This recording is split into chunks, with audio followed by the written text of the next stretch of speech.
अस्सलामुअलैकुम, welcome back to my channel Fatima's vlog. कैसे आप सब लोग? उम्मीद करती हूँ कि आप सब लोग ठीक होंगे। तो चलिए अपना व्लॉग स्टार्ट करते हैं। बिस्मिल्लाहिर्रहमानिर्रहीम, अल्लाहुम्मा सल्ली व सल्लिम अला नबीना मुहम्मद।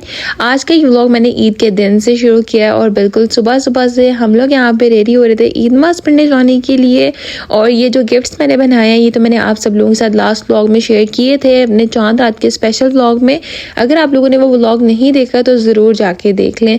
यहाँ पर अभी अली रज़ा रेडी हो रहा था और ये सबसे पहले जाकर ना अपनी लॉन्ड्री से तोप लेकर आया क्योंकि ये लाना ही भूल चुका हुआ था। और फिर हमें लास्ट मोमेंट पर याद आया, मैंने कहा अली कहीं लॉन्ड्री बंद ही ना हो गई और तुम्हारी तोप भी ना मिले। तो बस फिर अली और हम लोग सब रेडी हुए और हम लोग जा रहे थे अब ईद नमाज़ पढ़ने के लिए। और अभी यहाँ पर हम लोग इतने ज़्यादा थके हुए थे ना क्योंकि चांद रात के हमारे अलग से प्लान थे जो कि मैंने आप लोगों के साथ लास्ट व्लॉग में शेयर किए। और फिर उसके बाद जो है ना वो भी सुबह सुबह में इतनी ज़्यादा नींद आ रही थी ना क्योंकि हम लोग बिल्कुल भी रात में नहीं सोए थे। तो बस फिर हम लोग ईद नमाज़ पढ़ने गए और फिर वहाँ से जो है ना वो आने के बाद हम लोग कह रहे थे कि हम लोग घर जाते ही सो जाएंगे। और अली हमें कह रहा था कि आप लोग जल्दी जल्दी से चलें क्योंकि मुझे भी तकबीरात पढ़नी है और इस तरह से टाइम गुजर जाएगा, मेरी तकबीरें रह जाएंगी। मैंने कहा कि नहीं, अभी बहुत ज़्यादा टाइम पड़ा हुआ है, कोई बात नहीं, तुम फिक्र ना करो, हम लोग अभी पहुँच जाएंगे और फिर तुम जाके अपनी तकबीरात जो है ना वो पढ़ लेना।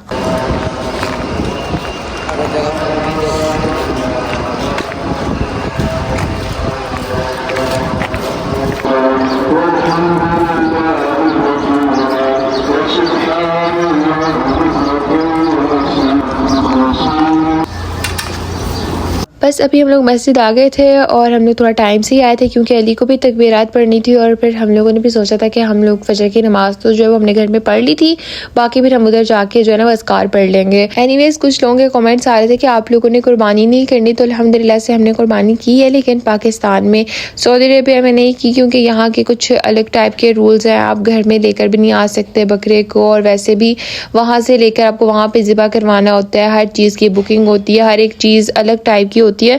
तो मेरे बाबा की इतनी तबीयत ठीक नहीं होती कि वो वहाँ पर जाएं और फिर सब कुछ ढूंढना आप सब लोग बेहतर जानते हैं, तो इसलिए फिर हम लोगों ने पाकिस्तान में ही कुर्बानी की थी अल्हम्दुलिल्लाह। और वैसे वो वीडियोस वगैरह हैं लेकिन मैं मुनासिब नहीं समझती यहाँ पर जो है ना वो शेयर करना यूट्यूब के ऊपर। तो जब कभी हम लोग यहाँ पर बकरा लेंगे, पहले पहले बाबा करते थे जब उनकी तबीयत ठीक थी, लेकिन अभी उनकी तबीयत इतनी ठीक नहीं होती। वहाँ पर बहुत ज़्यादा आपको 3-4 घंटे मंडी में रहना पड़ता है जब आप लोग जिस दिन पे मतलब जो जानवर जो आप लोगों का कुर्बान होता है उस टाइम पर। तो बाबा की इतनी तबीयत ठीक नहीं रहती, इस वजह से हम लोग पाकिस्तान में ही कुर्बानी कर लेते हैं। और पहले जो हमारे पास घर था उस घर में छत होती थी, तो हम जो है ना वो बकरा घर ले आते थे, उसको अपने पास रखते थे कुछ दिन और इतना अच्छा लगता था। तब ईद की एक अच्छी सी वाइब भी आती थी। अब तो कुर्बानी के बगैर यहाँ पर ईद की वाइब भी नहीं आती और ठीक से अच्छी वाइब बिल्कुल भी नहीं आ रही थी इस बार। तो तब इतना अच्छा लगता था ना, और तब इतनी ज़्यादा सख्ती भी नहीं थी, लेकिन अब तो खैर बहुत ज़्यादा सख्ती है, ना आप घर पे ला सकते हैं और ना कुर्बान कर सकते हैं घर में ला के। एनीवेज यहाँ पर आज मस्जिद में भी जो है ना वो रश बहुत कम सा था, इतने ज़्यादा लोग नहीं थे। और बाकी जो लोग थे वो माशाल्लाह बच्चे अपने जो है वो ईद गिफ्ट्स बांटने में और कुछ लोग लेने में मसरूफ़ थे, और कुछ जो है ना वो लड़कियाँ अपनी मतलब बच्चे जो है वो फुस्तान के ऊपर अपनी चॉकलेट्स वगैरह इस तरह की चीज़ें लगा कर आए हुए थे और फिर बच्चे इतना खुश हो रहे थे, उनसे ले रहे थे। और इवन कि मेरी बास्केट मेरे पास थी, मैंने सोचा कि मैं ईद नमाज के बाद सब में बांटती हूँ, लेकिन बच्चे आके देख रहे थे और कह रहे थे हम ले लें इनमें से। फिर मैंने सोचा कि चलो मैं भी डिस्ट्रीब्यूट कर देती हूँ अपने गिफ्ट्स।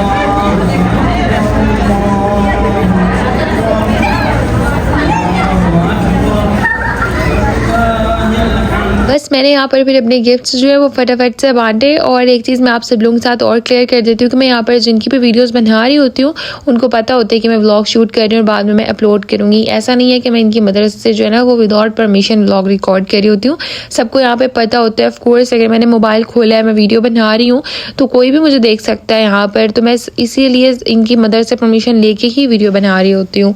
और बस मैंने यहाँ पर फिर फटाफट से अपने गिफ्ट्स बांटे और बस अभी जो ईद की नमाज का भी टाइम हो रहा था। बस हम लोगों ने ईद की नमाज पढ़ी और कुछ 1-2 गिफ्ट्स जो है वो हमें भी मिले थे। उसके बाद हम लोगों ने जाना था घर और अली भी हम लोगों का वेट कर रहा था और बाबा के आज डायलिसिस भी थे। और हम लोगों को ये था कि काश एक दिन ईद पहले हो जाती है बाद में, तो बाबा के डायलिसिस वाला दिन ना आता। और आज तो बाबा का ईद का पहला दिन तो पूरा जो है ना वो हॉस्पिटल में ही गुजर गया था क्योंकि उनके डायलिसिस थे। तो हम लोगों को ये था कि बस हम लोग जल्दी से जाके जो ईद का टाइम है ना वो उनके साथ स्पेंड कर लें, क्योंकि जब फिर वो हॉस्पिटल से आते हैं ना तो उसके बाद फिर उनको रेस्ट करनी होती है और उनकी तबीयत बहुत ज़्यादा डाउन होती है इस वजह से। तो इस ईद का जो है ना वो इस तरह का कोई ख़ास मज़ा आया ही नहीं इस दफ़ा। एनीवेज़ अल्हम्दुलिल्लाह जैसी भी गुजरी बस गुजर गई इस दफ़ा। यहाँ पर मेरी फ्रेंड जो वो लेकर आई थी केक, तो हम लोगों ने ईद नमाज़ पढ़ के आए तो हमने सोचा कि हम लोग ये केक कट करते हैं क्योंकि फिर तो बाबा ने भी चले जाना था और बस तो हमने सोचा कि फिर मिलके जो है ना वो फटाफट से हम लोग अपना ईद केक जो है वो कट कर लेते हैं। कि मैंने आप लोगों के साथ लास्ट व्लॉग में अपने शेयर किया था जब मेरी फ्रेंड लेकर आई थी। और अली हलीमा को इतना तंग कर रहा था ना, वो कह रहा था चलो हलीमा तुम्हारी बर्थडे क्लोज ही है और अब तुम ना यही वाला केक कट कर लो, तुम्हारी बर्थडे भी हो जाएगी और ईद का केक भी कट हो जाएगा। तो वो कह रही थी कि नहीं बेटी तो बर्थडे आएगी तो मैं अलग से सेलिब्रेट करूँगी, ये सिर्फ ईद का केक है, मैं अपनी बर्थडे क्यों ईद के साथ सेलिब्रेट करूँ, मेरी बर्थडे अलग से सेलिब्रेट होगी। तो बस मैंने फिर जो है ना वो केक कट किया और अभी सबने खाना वगैरह खाना था तो मैंने सोचा कि चलो पहले हम लोग सब मिलके केक कट कर लें तो फिर उसके बाद जो है ना वो खाने की तैयारी करते हैं। और अभी बस हम लोग करने वाले थे खाना खाने की तैयारी, बल्कि खाने पकाने की तैयारी, बाद में खाने की तैयारी। बस मैं आ गई थी फिर किचन में और मामा यहाँ पर ना बहुत मज़ेदार सी मटन कढ़ाई बनाने वाली थी, जिसके लिए हमने सबसे पहले जो है वो 4 मीडियम साइज़ अनियन ले लिए हैं, 4 से 5 टमाटोज़ ले लिए हैं और उसके साथ में तकरीबन 10 से 15 ग्रीन चिलीज़ है क्योंकि हमने माशाल्लाह से काफ़ी ज़्यादा क्वांटिटी में गोश्त लिया था इसलिए। और ये हमने मटन मंगवाया था, इसमें चांपें और बाकी सब कुछ जो है ना वो मिक्स था। मामा कह रही थी यहाँ पर गोश्त इतने बुरे तरीके से काट के देते हैं कि चांपों का हशर कर देते हैं, वरना हमने जो है ना सोच रखा था कि हम इसको जो है ना वो रोस्ट करेंगे। तो बस फिर ये सारा मिक्स ही था मटन, लेकिन ये कि बहुत ज़बरदस्त था, बहुत ही अच्छा। मामा कह रही थी चांपों को इतना बुरा हशर कर दिया कि मैं इसको स्टीम रोस्ट कुछ भी नहीं कर सकती। तो बस फिर हमने ये मिक्स करके पकाया था, लेकिन बहुत मज़े का, बहुत डिलीशियस बना था। आप लोग रेसिपी को सेम ऐसे फॉलो कर सकते हैं, लेकिन डिपेंड करता है आप कितनी क्वांटिटी में मटन ले रहे हैं, आप उस हिसाब से टमाटर और प्याज वगैरह इस्तेमाल कर सकते हैं। साथ में हमने लहसुन अदरक भी ले लिया है। स्पाइसेस में हमने यहाँ पे 1 टेबलस्पून सॉल्ट, 1 टेबलस्पून ज़ीरा, लौंग, उसके साथ में कलौंजी और साथ में सब्ज़ी इलायची है, दालचीनी और उसके साथ में हमने यहाँ पर जो कढ़ाई गोश्त मसाला होता है उसका हमने पूरा पैकेट इस्तेमाल किया है, वो हम इसके अंदर शामिल कर देंगे। और ये एक बहुत ईजी रेसिपी है जो मामा आप सब लोगों के साथ शेयर करने वाली हैं। सबसे पहले मटन को जो है ना वो हमने कुकर में डाल दिया, आप चाहें तो इसको पतीली में वैसे भी बना सकते हैं, लेकिन हम लोग तो इसको जो अभी प्रेशर कुकर में बनाने वाले थे।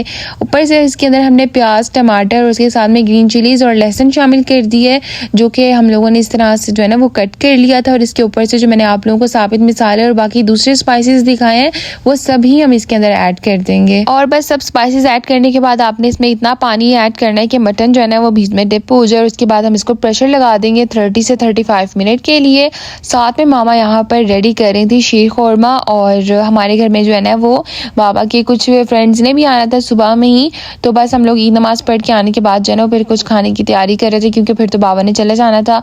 तो ये देखें हम लोगों ने यहाँ पे बहुत मज़ेदार सा जो है ना वो बनाया था शीर खुरमा, और साथ में जो मटन है ना बस वो हमारा रेडी हो रहा था। हमने सोचा तब तक हम लोग अपना मीठा बना के जो है ना वो तैयार कर लेते हैं। मैं मामा से कह रही थी कि मामा हम लोग जो है ना वो रसमलाई बनाते हैं क्योंकि मुझे बहुत ज़्यादा पसंद है, लेकिन मामा कह रही थी कि नहीं रसमलाई अच्छी नहीं लगेगी, अभी बकरा ईद है और ऐसे, तो फिर हम लोग जो है ना वो खीर या फिर सेवइयाँ बना लेते हैं। और मुझे खीर भी इतनी कोई ख़ास पसंद नहीं है, लेकिन अली रज़ा को खीर बहुत ज़्यादा पसंद है, लेकिन मुझे इतनी कोई ख़ास पसंद नहीं है। मुझे कस्टर्ड और उसके साथ में रसमलाई इस तरह के मीठे जो है ना मुझे अच्छे लगते हैं, या फिर कोई डिज़र्ट वगैरह। और बस ये देखिए हमारा जो शीर खुरमा है वो इतना ज़बरदस्त और मज़ेदार बन के रेडी हुआ था ना, इसकी गार्निशिंग भी मैंने कर दी थी काजू और बादाम वगैरह से, लेकिन यह है कि वहाँ से मेरा कैमरा ऑफ हो गया था। और मटन देखें हमने 35 मिनट के बाद जो है ना वो इसका प्रेशर हटा दिया था और मटन अच्छे से जो है ना वो टेंडर हो चुका था। तो यहाँ पर जो है ना वो फिर हमने इसको पतीली में डाल दिया था और इसके अंदर मामा ने यही वाले जो है ना वो 3 चम्मच भर के ऑयल के शामिल कर दिए थे। और अब हमने इसकी जो है ना वो तकरीबन 15 से 20 मिनट अच्छे से भुनाई करनी थी ताकि ये सारा जो है ना वो अच्छे से खुश्क हो जाए। और ये देखें अभी यहाँ पर इसकी कुछ इस तरह से ग्रेवी रह गई थी क्योंकि हमने इसकी अच्छे तरीके के साथ बुनाई की थी और ये मटन बहुत ज़बरदस्त बन के तैयार हुआ था। इसके अंदर मामा ने दोबारा से जो है ना वो 3 से 4 साबित जो है वो मिर्चें ऐड कर दी थी और ग्रीन चिलीज़ जो है, और साथ में हमने इसके अंदर 1 टेबलस्पून भर के अभी गरम मसाला शामिल कर दिया है। आप लोगों ने बहुत सी रेसिपीज़ ट्राई की होंगी, लेकिन आप लोग ये वाली एक मेरी जो है ना वो सिंपल सी रेसिपी ट्राई करिएगा। आई होप कि आप सब लोगों को बहुत पसंद आएगी। इसकी बुनाई करने के बाद हमने इसके अंदर थोड़ा सा पानी ऐड करके जो है ना वो इसको वापस से 15 से 20 मिनट के लिए दम पे रख दिया था। और इस तरह से जो हमारा मटन का सालन है ना कुछ बन के रेडी हुआ था, बहुत ही ज़बरदस्त और बहुत ही मज़ेदार सा। और इसकी ग्रेवी इतनी परफेक्ट रेडी हुई थी ना, ना बहुत ज़्यादा थी और ना बहुत ज़्यादा कम थी, बिल्कुल परफेक्ट बन के रेडी हुआ था और सबको ही बहुत ज़्यादा ज़्यादा पसंद आया था। सालन भी हमारा रेडी हो चुका था और मीठा भी अभी मामा बना रही थी, सलाद और मैं साथ में रायता बना रही थी।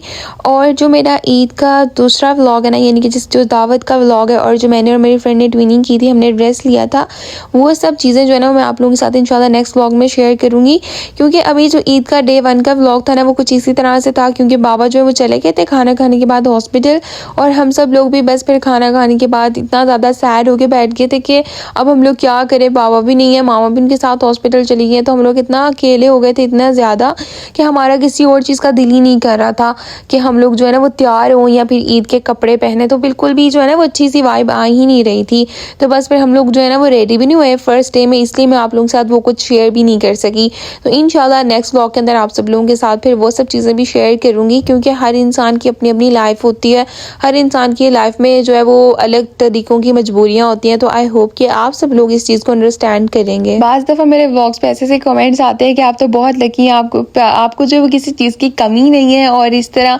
और कुछ लोगों को मैं देखती हूँ तो मुझे ऐसा लगता है कि ये लोग बहुत लकी हैं क्योंकि इनके पेरेंट्स इनके साथ हैं और ये लोग उनके साथ अपनी ईद की खुशियाँ मना रहे हैं, सब चीज़ें हैं। तो बस हर इंसान की ज़िंदगी में कोई ना कोई कमी कहीं ना कहीं रह ही जाती है। मैं कहती हूँ कि अल्लाह ताला सबके वालिदैन को सलामत रखे, कभी भी किसी औलाद को अपने वालिदैन का दुख ना देखना पड़े। और ख़ास तौर पे इस तरह के जो ख़ास दिन होते हैं, जो ईदें होती हैं, मतलब अगर बेटियों की शादी भी हो जाए तो वो ईद मनाने के लिए अपने वालिदैन के घर आती हैं। और जो इंसान हो ही अपने वालिदैन के घर में और फिर भी उनके साथ ना ईद मना सके, तो आई होप कि आप सब लोग इस चीज़ को बेहतर समझ सकते हैं कि ये चीज़ इंसान को कितना दुखी कर देती है। तो बस इसीलिए ईद का जो डे 1 था वो हमारा कुछ इसी तरह से गुजरा था। और बस खाना खाने के बाद मैंने दोबारा कोई और मज़ीद व्लॉग नहीं शूट किया था, क्योंकि उस दिन में कुछ और ख़ास था ही नहीं। तो आई होप कि आप सब लोगों को जो है वो मेरा ये व्लॉग पसंद आया होगा और आप लोग मुझे और मेरे पेरेंट्स को अपनी दुआओं में जो है वो ख़ास याद रखा करें हमेशा। मेरे बाबा के लिए, मेरी मामा के लिए, हम सबके लिए ज़रूर दुआ किया करें। यहाँ पर अभी बस हम लोग अपना टेबल सेट कर रहे थे और मटन जो है ना वो तो हलीमा अली से वेट ही नहीं हो रहा था, इतना उनको ज़बरदस्त लग रहा था। वो कह रहे थे मामा इतनी अच्छी खुशबू आ रही है और लुक से ही लग रहा है कि आज आपने बहुत ही मज़े का खाना बनाया है। तो बस हमने अपना टेबल सेट किया और फिर सबने बैठ के खाना खाया। और मामा ने जो सलाद बनाई थी वो भी काफ़ी अच्छी बनी थी। इंशाल्लाह अभी जब दावत व्लॉग्स आप लोगों के साथ ईद के शेयर करूँगी तो फिर उसके अंदर प्रॉपर सलाद जो है वो दोबारा से भी शेयर कर दूँगी। अभी तो जो मैंने आप लोगों के साथ शेयर किया ये पहले, मतलब जैसे मैंने रेसिपी शेयर की उसी तरीके से मामा ने बनाई थी। और बस ये था आज का मेरा व्लॉग। आई होप आप सब लोगों को पसंद आया होगा। वीडियो अच्छी लगी हो तो लाइक करें और मुझे कमेंट्स करके ज़रूर बताइएगा। एंड चैनल पर नहीं हो तो सब्सक्राइब भी कर दें। हमें अपनी दुआ में ज़रूर याद रखें। मिलते हैं आपसे नेक्स्ट व्लॉग में, तब तक के लिए अल्लाह हाफिज़।